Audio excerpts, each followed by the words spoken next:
الحمد للہ رب العالمین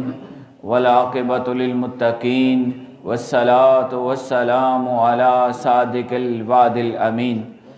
اما بعد فاعوذ باللہ من الشیطان الرجیم بسم اللہ الرحمن الرحیم قل اعنبئکم بخیر من ذالکم للذین اتقوا عند ربهم جنات تجری من تحتها الانہار خالدین فیہا وازواج مطہرۃ ورضوان من اللہ واللہ بصیر بالعباد الذین یقولون ربنا اننا آمنا فاغفر لنا ذنوبنا وقنا عذاب النار الصابرین والصادقین والقانتین والمنفقین والمستغفرین بالاسحار صدق اللہ العظیم۔ اللہ رب العزت کی توفیق اور اس کے کرم سے آج کا مبارک جمعہ رمضان المبارک کے اندر ہمیں اللہ کے گھر حاضری کی توفیق مل رہی ہے۔ اللہ کریم کل امت مسلمہ کے گناہوں کو معاف فرمائے اور ہماری حاضری اپنی بارگاہ عالی میں قبول فرمائے، ہماری دنیا بھی اچھی کر دے اور ہماری آخرت بھی اچھی فرما دے۔ حاضرین گرامی، آج کی جو آیات ہیں ان میں آیات نمبر 15، 16 اور 17 کے اندر جو مضامین بیان ہوئے ہیں انشاءاللہ ان کو پڑھیں گے، لیکن ان آیات سے پہلے پچھلے جمعہ کو جو ہم نے آیت پڑھی، آیت نمبر 14 آل عمران، اس میں اللہ رب العزت نے انسان کے لیے 6 قسم کی چاہتوں کی محبت کا ذکر کیا۔ انسان کی آزمائش کے لیے اللہ نے انسان کے دل میں 6 طرح کی محبتیں ڈالیں، اور خود رب کائنات فرماتا ہے زُيِّنَ لِلنَّاسِ حُبُّ الشَّهَوَاتِ، اللہ ہی نے یہ ڈالا گیا انسان کے دل میں، شہوات آراستہ کر دیا گیا ہے، من النساء حب الشہوات، محبت آراستہ کی گئی عورتوں کی، والبنین بیٹوں کی، والقناطیر المقنطرہ اور جمع کیے ہوئے مال کثیر کی، اس میں سے من الذہب والفضہ سونا ہے چاندی ہے، والخیل المسومہ گھوڑے ہیں نشان زدہ، والانعام اور انسان کے جانور ہیں اونٹ گائے بیل بکری، اور والحرث اور زمینیں ہیں۔ یہ 6 طرح کی محبتیں ہیں جو انسان کے دل کو اپنی طرف کھینچتی ہیں اور یہ انسان کے لیے آزمائش بنتی ہیں۔ تو اللہ رب العزت نے سب سے پہلے اس آیت کے اندر عورتوں کی محبت کو بیان کیا، کیوں کہ بیٹا عورت سے پیدا ہوتا ہے، بیٹے کا ذکر بعد میں ہے، سب سے پہلے عورت کا ذکر ہے، پھر بیٹوں کا ذکر ہے، اور پھر بیٹوں کے ذکر کے بعد مال کی محبت کا ذکر کیا گیا، کیونکہ انسان کو اپنی اولاد سے بڑھ کر اور کوئی چیز نہیں ہوتی، مال بھی انسان کا اولاد کے لیے ہوتا ہے۔ تو اللہ نے اس ترتیب سے بیان کیا، پہلے عورتوں کی محبت کو بیان کیا، پھر بیٹوں کی محبت کو بیان کیا، پھر مال سونے چاندی کا ذکر کیا، پھر گھوڑے سواریوں کا ذکر کیا، پھر جانوروں کا اونٹ گائے بیل بکری ان چیزوں کی محبت کا، اور آخر کے اندر زمین کا ذکر کر کے بیان فرمایا ذالک متاع الحیات الدنیا۔ لوگوں، یہ جتنی بھی محبتیں ہیں، یہ جو تمہیں اپنی طرف کھینچتی ہیں، تم اپنے دل کے اندر ان کی محبت محسوس کرتے ہو اور ان کے اندر گم ہو جاتے ہو، ذالک، یہ جتنی بھی محبتیں ہیں اور یہ جتنی بھی خواہشیں ہیں، یہ جتنی بھی چاہتیں ہیں، یہ ذہن میں رکھنا، ذالک یہ ساری متاع الحیات الدنیا، یہ دنیا کی زندگی کا مال ہے، یہ مال دنیا ہے۔ مفسرین نے بیان کیا کہ جو اللہ نے یہاں فرمایا متاع الحیات الدنیا، تو اللہ نے یہاں حقارت بیان کی، حقارت کے ساتھ اور ذلت کے ساتھ اس دنیا اور اس کی چیزوں کا بیان کیا۔ ہمیں اس بات کو سمجھنا ہے اور اللہ رب العزت کے اس بیان کو، اس طرز ہدایت کو اور قرآن کے اس نور کو ہمیں لینا ہے۔ اللہ نے کہا یہ بات ہوگی کہ انسانوں کو یہ چیزیں اچھی لگیں گی، زینا زینت بخشی گئی ہے، ان کو آراستہ کیا گیا ہے، اور انسان کے دل میں، اس کی آنکھوں میں ان چیزوں کی محبت چمکتی ہے، اور انسان کا دل چاہتا ہے کہ وہ ان کی محبت کے اندر اپنی زندگی گزار دے، مال بھی لے، اولاد بھی لے، اور ہر طرح کی جو یہ ظاہری چیزیں ہیں ان کے اندر اپنی زندگی کو آسان اور پر آسائش بنا کر اپنی زندگی کے لمحے گزارے۔ اللہ نے کہا ہاں اے انسان، یہ ضرور ہوگا، تمہارے دل میں ان کی محبت آئے گی، لیکن یہ بھی یاد رکھنی ہے بات، ذالک متاع الحیات الدنیا، یہ اس عارضی اور اس فانی اور اس ختم ہونے والی زندگی کا مال ہے۔ یہ جب تک تو ہے یہ ساری چیزیں تیرے لیے ہیں، لیکن جیسے ہی تیری یہ عارضی فانی اور چند لمحاتی زندگی ختم ہوگی، ان میں سے کوئی چیز تیرے کام نہ آ سکے گی۔ ذالک متاع الحیات الدنیا۔ علامہ فرماتے ہیں، علامہ اقبال نے وہ اس بات کا اپنے شعر میں بیان کیا ہے تو نے متاع حیات، کیا ہے تو نے متاع غرور کا سودا، فریب سود و زیاں لا الہ الا اللہ۔ وہ فرماتے ہیں کہ انسان وہ ان محبتوں کے اندر گم ہو جاتا ہے، عورتوں کی محبت میں گم ہو جاتا ہے، بیٹوں کی محبت میں گم ہو جاتا ہے، مال کثیر کی طلب میں اپنی عارضی زندگی کو تباہ کر بیٹھتا ہے، حتیٰ زرتم المقابر، حتیٰ کہ قبر سامنے آ جاتی ہے، ہوس ختم نہیں ہوتی، لالچ نہیں ختم ہوتا، اور انسان اسی کام میں پڑا رہتا ہے۔ لیکن یہ جو کچھ بھی ہے یہ عارضی ہے، یہ فانی ہے، یہ زائلہ ہے، یہ ختم ہو جانے والا ہے۔ اور پھر اللہ رب العزت نے اس کے مقابلے کی چیز کا ذکر کیا، کہا یہ دنیا ہے اور اس کے اندر پائی جانے والی یہ 6 قسم کی چیزیں ہیں جن کے لیے تم اپنے دل میں محبت اور اٹریکشن محسوس کرتے ہو، یہ دنیا ہے اور یہ اس کی چیزیں ہیں، آؤ تمہیں اس سے بہتر چیز کی خبر دیتے ہیں۔ فرمایا واللہ عندہ حسن المآب، یہ بھی دل میں رکھنا کہ جو اللہ ہے، بے شک اللہ، عندہ اس کے پاس حسن المآب، بہترین ٹھکانہ ہے، بہترین جگہ ہے، بہترین منظر وہاں پر ہے، سب سے بہترین نعمتیں ادھر ہیں جو اللہ کے پاس ہیں۔ آگے پھر اللہ رب العزت نے ان چیزوں کا تقابل بیان کیا، ایک طرف دنیا اور اس کے اندر پائی جانے والی چیزوں کا ذکر کیا اور کہا یہ متاع دنیا ہے، یہ فانی چیزیں ہیں، یہ وقتی فائدہ دیں گی، اور ساتھ ہی پھر اس سے بہتر چیز کا ذکر فرمایا جو آج ہمارا موضوع ہے۔ فرمایا قل اعنبئکم بخیر من ذالکم، اے حبیب آپ ان کو بتا دیں، ان کو خبر دے دیں، اطلاع دے دیں، یہ بات ان تک پہنچ جائے۔ اعنبئکم، کیا میں تمہیں بتاؤں، کیا خبر دوں، اطلاع دوں، بخیر من ذالکم، ان ساری چیزوں سے خیر چیز کی طرف، کیا تمہیں یہ دنیا،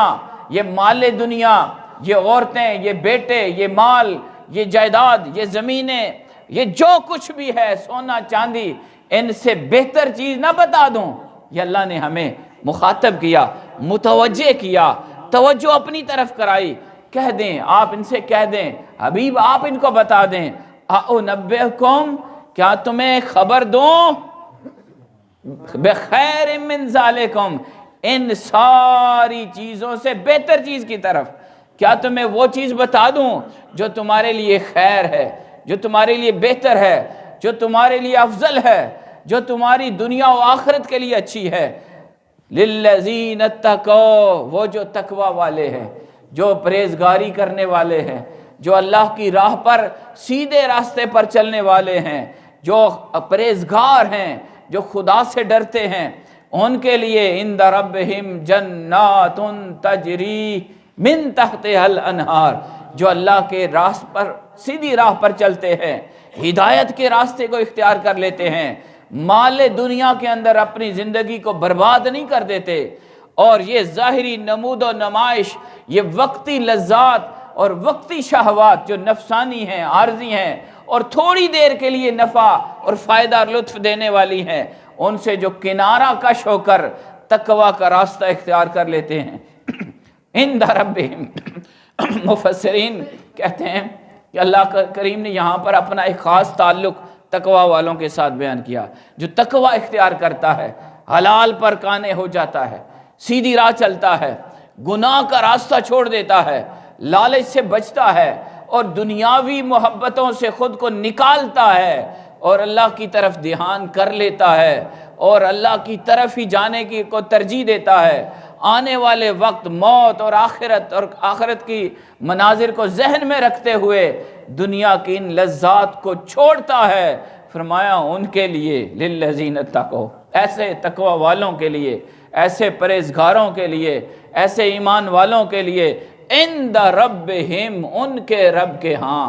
اللہ نے اپنا تعلق ایمان والوں تقوی والوں سے جوڑا اور ان کو اپنا کہا اور کہا میں ان کا رب ہوں، حالانکہ اللہ رب العالمین ہے، ساری کائنات کا رب ہے، جو اس کو مانے اس کو بھی عطا کرتا ہے، اس کی بھی ربوبیت کرتا ہے، کوئی کافر ہے اس کو بھی پالتا ہے، لیکن اللہ نے اپنے رب ہونا اس آیت میں خاص طور پر اہل ایمان تقوی کے لیے بیان کرتے فرمایا ان کے لیے جو ان ظاہری عارضی فانی نعمتوں کو دھیان میں نہیں لاتے اور تقوی کا راستہ اختیار کرتے ہیں، جناتن، ان کے لیے جنتیں ہیں، باغات ہیں، اہل تقوی کے لیے، پرہیزگاروں کے لیے۔ ادھر انہوں نے عارضی اور فانی اور زائلہ چیزوں کو چھوڑا میری محبت کے لیے، تو آج میں ان کو بدلہ دینے لگا ہوں۔ فرمایا جنات ان کے لیے جنت نہیں جنات ہیں، باغات ہیں، تجری من تحتها الانہار، جن کے دائیں بائیں نیچے پانی جاری ہوگا، نہریں جاری ہوں گی، خالدین فیہا، خالی ان کو جنت نہیں ملے گی، ارد گرد پانی والی نہریں نہیں جاری ہوں گی، اتنا خوبصورت منظر اللہ نے فرمایا یہ ان کو عطا کروں گا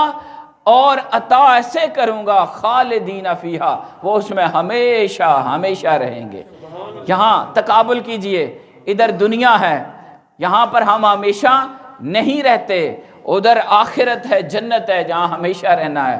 ادھر دنیا کی یہ 6 قسم کی نعمتیں ہیں، یہ عارضی ہیں، فانی ہیں، وقتی ہیں، ختم ہو جانے والی ہیں۔ اللہ نے فرمایا نہیں، ایسے نہیں ہوگا، جنہوں نے قربانی دی، محنت کی، میری راہ کی طرف چلے، ان کے لیے پھر عارضی نہیں باقی چیزیں ہوں گی، ختم ہونے والی نہیں، ہمیشہ رہنے والی ہوں گی، ان کے لیے ابدی نعمتیں ہوں گی، جنات ہوں گے، باغات ہوں گے، نہریں ہوں گی، اور فرمایا خالدین فیہا، دنیا کی طرح نہیں ہوگا کہ انسان مال اکٹھا کرتے کرتے کرتے کرتے جب امارت اور مال کو جمع کر لیتا ہے اور وہ نعمتیں اس کے ہاتھ میں پہنچتی ہیں، ادھر سے بلاوا آ جاتا ہے۔ فرمایا یہ تو فانی ہے، عارضی ہے، اگر ملا تو کیا اور اگر نہ ملا تو کیا، مل جائے تب بھی چھوڑنا ہے، نہ ملا تب بھی چھوڑنا ہے، آؤ اس راہ کی طرف جو ہمیشہ قائم رہنے والی ہے، ان نعمتوں کی طرف آؤ جو خدا نے اپنے پاس اپنے پرہیزگاروں کے لیے رکھی ہوئی ہیں، خالدین فیہا، یہ لطف اندوزی ہمیشہ ہمیشہ ہے، ہمیشہ اس میں رہیں گے۔ اور پھر دوسری نعمت فرمایا وَأَزْوَاجٌ مُطَہَّرَةٌ، اور انہیں پاکیزہ بیویاں عطا کی جائیں گی۔ ادھر دنیا میں آپ دیکھ لیں، یہ فطرت ہے انسان کی، انسان کو بیوی ملتی ہے لیکن وہ وقتی حسن جوانی ہوتا ہے، پھر اولاد ہو جاتی ہے، وہ ایک روایتی تعلق بن جاتا ہے، یہ بھی ضروری ہے انسان کی نسل کو چلانے کے لیے، یہ اللہ پاک نے طریقہ رکھا ہے۔ فرمایا ہاں اس طریقے پر عمل کرتا رہے لیکن دل ان کے ساتھ نہ لگا، اپنی اس عارضی فانی زندگی کے اندر ان چیزوں کو لے مگر اپنے دل کو، اپنے من کو خدا کے ساتھ جوڑے رکھ، اور ان چیزوں کے ساتھ اتنا دل لگا جتنا یہاں وقت گزارنا ہے۔ فرمایا ادھر آؤ گے تو تمہیں خدا یہاں سے بہتر نعمتیں عطا کرے گا اور وہ ہمیشہ رہیں گی، یہ فانی ہے، وہ باقی رہیں گی، نعمتیں ہوں گی، جنات ہوں گے، باغات ہوں گے، اور مطہرہ پاکیزہ بیویاں ہوں گی، اور ان کے اندر وہ کمزوریاں نہیں ہوں گی جو یہاں کی عورتوں کے پاس ہوتی ہیں۔ یہاں انسان ہیں، عورتیں ہیں، ان کے ساتھ کچھ اللہ پاک نے فطری کمزوریاں رکھی ہیں، فرمایا وہاں ایسے نہیں ہوگا، ازواج مطہرہ، کوئی ان کے اندر کمی نہیں ہوگی، کوئی ان کے اندر کمزوری نہیں ہوگی بلکہ پاکیزہ ہوں گی۔ اور مفسرین نے لکھا مطہرہ کا معنی ظاہراً بھی پاک ہوں گی اور باطناً بھی پاک ہوں گی، اور ان کے وہ جو عوارض بشریہ ہوتے ہیں جو یہاں انسانوں کے ساتھ ہیں، جو انسانی ضروریات اور محتاجیاں ہیں وہاں وہ بھی نہیں ہوگا، اور سب سے بڑھ کر وَرِضْوَانٌ مِّنَ اللَّهِ، اور اللہ کی سب سے بڑی نعمت جو وہاں تقوی والوں کو عطا کی جائے گی، فرمایا وہ رضوان ہوگی، وہ رضائے خدا ہوگی، وہ اللہ کی خوشنودی ہوگی، وہ اللہ کی رضا ہوگی جو اہل تقوی کو ملے گی۔ اور فرمایا واللہ بصیر بالعباد، بے شک اللہ اپنے بندوں کو ہمیشہ ہمیشہ دیکھنے والا ہے۔ حاضرین گرامی، یہ جو یہاں پر نعمتیں ہیں، ایک طرف دنیا کی چیزیں ہیں جن کو ہم بیان کر چکے، اور ایک طرف آخرت، جنات، باغات، نہریں، پاکیزہ بیویاں، اور سب سے بڑھ کر یہ کہ خدا کی رحمت اور رضا۔ اس کے اوپر حضور سید عالم صلی اللہ علیہ وسلم کا ایک بڑا خوبصورت فرمان ہے، جب اہل جنت جنت میں چلے جائیں گے اور اہل تقوی کو انعام مل جائے گا اور اللہ کریم ان سے راضی ہو کر ان کو جنت عطا کر دے گا، اور وہ جنت کے اندر، باغات کے اندر، نعمتوں کے اندر زندگی گزار رہے ہوں گے، تو پھر اللہ ان کو بلائے گا اور پوچھے گا اور کہے گا یا اہل الجنہ، اے جنت والو، اے تقوی والو، اے میری محبت والو، اے میری رضا کی خاطر دنیا کے اندر عارضی چیزوں سے کنارہ کش ہو کر میرے راستے پر چلنے والو، قناعت کرنے والو،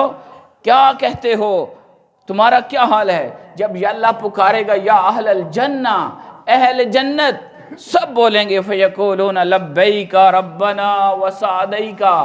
حاضر ہیں اے ہمارے رب، اے اللہ ہم حاضر ہیں، اے اللہ سب بھلائی تیرے ہاتھوں میں ہے، اے اللہ ہم حاضر ہیں، ربنا وسعدیک والخیر فی یدیک، ساری خیر تیری ہے، ساری مہربانیاں تیری ہیں۔ پھر اللہ فرمائے گا فیقولو هل رضیتم، کیا تم خوش ہو اور راضی ہو نا؟ هل رضیتم، کیا تم یہاں خوش ہو؟ وہ کہیں گے اہل جنت اس ماحول کے اندر فیقولون وما لنا لا نرضى یا رب وقد آتیتنا ما لم تؤت احدا من خلقک، اے اللہ ہم کیسے راضی نہیں ہو سکتے، ہم تو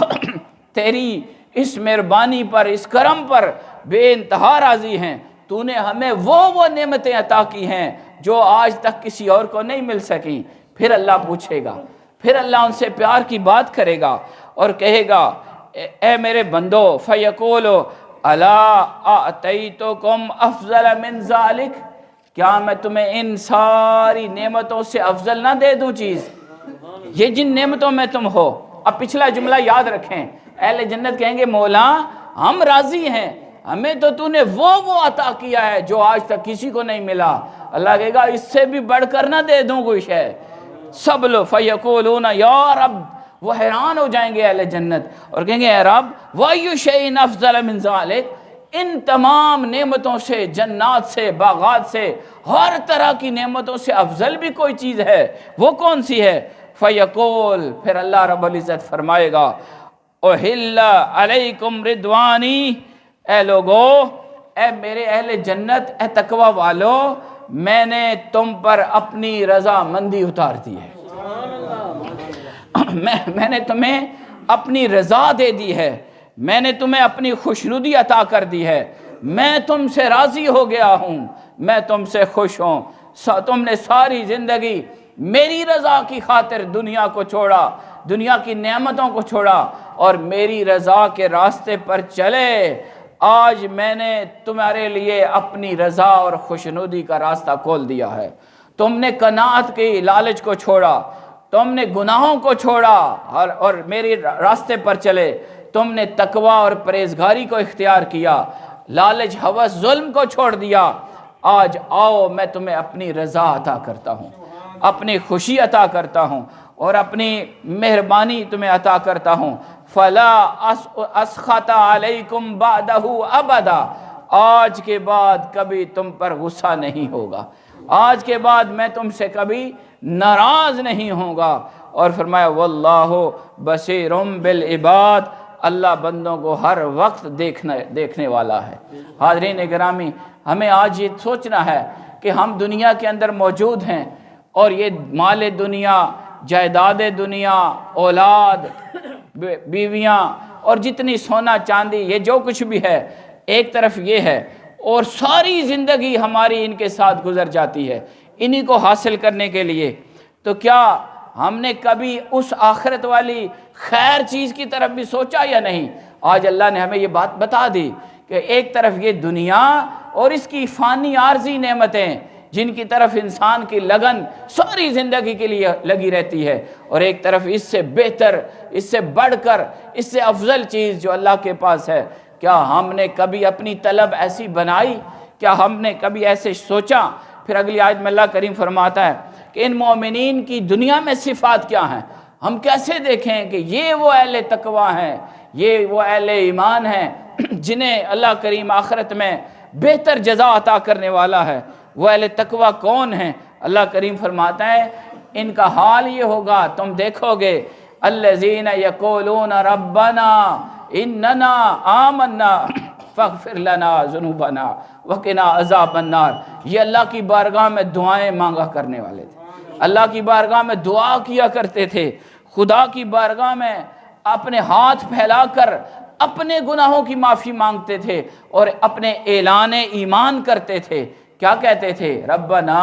اے ہمارے رب، اننا آمنا، اے اللہ ہم ایمان لے آئے ہیں، تو وحدہ لا شریک ہے، ہم تیری توحید پر ایمان رکھتے ہیں، تیرے نبیوں پر ایمان رکھتے ہیں، کتابوں پر ایمان رکھتے ہیں، رسولوں پر ایمان رکھتے ہیں، مولا ایمان کی ہر وہ بات جو تو نے ہماری طرف نازل کی، اتاری، ہم ہر بات کو دل و جان سے تسلیم کرتے ہیں، ہم ایمان رکھنے والے ہیں، فاغفر لنا، اب ہمیں معاف کر دے، ذنوبنا، ہمارے گناہوں کو، وقنا عذاب النار، اور ہمیں آگ کے عذاب سے بچائے رکھنا۔ حاضرین یہ دیکھیے یہاں اللہ پاک نے صفات بیان کی، کن کی؟ تقوی والوں کی، جن کو اللہ کریم بہترین جزا عطا کرنے والا ہے۔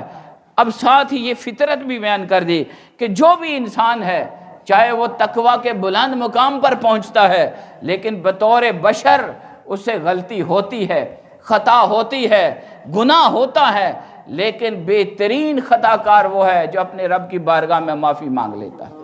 اللہ نے فرمایا یہ تقوی والے جن کو جنتیں ملیں گی، جن کو میں اپنی رضا عطا کروں گا، جن کو ہر نعمت بخشوں گا، وہ دنیا میں زندگی گزارتے ہوئے ان سے خطا بھی ہوگی، غلطی بھی ہوگی، لیکن وہ غلطی پر اڑ نہیں جائیں گے، بلکہ رب کی بارگاہ میں معافی مانگنے والے بن جائیں گے، توبہ کرنے والے بن جائیں گے، اور اللہ سے معافی مانگتے مانگتے وہ اپنی زندگی گزاریں گے۔ مزید صفات کو کھولا، کہا یہ جو پاکیزہ صفات لوگ ہیں، یہ جو پاکیزہ گروہ ہیں، ان کی شانوں، ان کی صفات میں ایک یہ بھی ہے، الصابرین، یہ صبر کرنے والے ہیں، صبر کا جذبہ ان کے دل میں ہے، ان کے اندر تنگی، تکلیف، پریشانی، بیماری، دکھ، آزمائش، کوئی بھی مرحلہ آئے تو یہ بے صبری کا طریقہ اختیار نہیں کرتے، بلکہ صبر کا راستہ اختیار کرتے ہیں، صبر کی صفت لیتے ہوئے اللہ کی بارگاہ سے جڑے رہتے ہیں اور اللہ کی بارگاہ سے مدد کے طلبگار ہوتے ہیں۔ فرمایا والصادقین، یہ اہل تقوی جنتیں جنہیں ملیں گی، یہ صادقین ہوتے ہیں، ان کا قول بھی سچا ہوتا ہے، ان کا عمل بھی سچا ہوتا ہے، یہ ظاہراً بھی سچے ہوتے ہیں، یہ باطناً بھی سچے ہوتے ہیں، جھوٹ سے بچتے ہیں۔ والقانتین، یہ ہر لمحے اللہ کی رضا کے طلبگار بن کر اللہ کی بات ماننے والے، قانت کہتے ہیں مطیع کو، جو ماننے والا ہو، جو اللہ کی ہر بات، اپنی زندگی کی خوشیاں ہوں یا غم، دکھ ہوں یا سکھ، جس حال میں بھی ہو، یہ اپنی نفس کو پیچھے کرتے ہوئے خدا کی رضا کو آگے کرتے ہیں، قانت بن کر، جھکنے والے بن کر، اطاعت کرنے والے بن کر۔ پھر ان کی ایک صفت یہ بیان کی، فرمایا والمنفقین، اور یہ خرچ کرنے والے ہوتے ہیں۔ حضرین ہم نے دیکھنا ہے کیا یہ صفات ہمارے اندر ہیں یا نہیں ہیں، ہم نے ان چیزوں کو لینا ہے اور اپنے من میں، اپنی نفس میں، اپنی جان کے اندر، اپنی عادات کے اندر یہ خوبیاں لانی ہیں۔ جب میں بابا جی کے قریب تھا بچپن میں، تو ایک دفعہ مجھے، جب وہ اپنی خصوصی مہربانی فرما رہے تھے میاں ولید صاحب رحمۃ اللہ علیہ، ایک دفعہ مجھے قریب بلا کر کہنے لگے راشد بات سنو، میں تمہیں 2 نصیحتیں کرتا ہوں، ایک یہ کہ خدا کو یاد کرنا، اور پھر دوسری یہ کہ اللہ توفیق دے تو اس کے نام پر خرچ کرنا۔ یہ یہاں پر اللہ نے ایمان والوں، تقوی والوں اور اللہ کا قرب پانے والوں کی نشانیوں میں سے ایک نشانی یہ بھی بیان کی کہ وہ بخیل نہیں ہوتے،